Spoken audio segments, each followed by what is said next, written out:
Okay, although affirmations have their use, the problem is people often use them to hide negative beliefs, trying to convince themselves of something they don't really believe. You may expect if you keep putting it in there, you might actually create a belief, but if there's still beliefs going against that, you're burying them rather than dealing with them.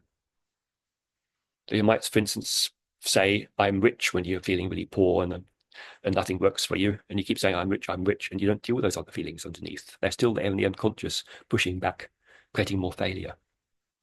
You may have noticed in certain people, they can spend years doing affirmations. How many times have you heard people say, I'm getting rich, and years later, they're still not rich? See, affirmations used the wrong way are not going to work. You have to really expect. Trouble is, when you don't expect, you try and convince yourself that you do with affirmations. So quite often, trying to affirm something, you're actually lying to yourself. That's the problem.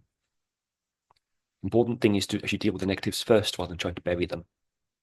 When you really expect, you don't have to say so, you just expect. It's beyond words. Expectation creates reality, not the words.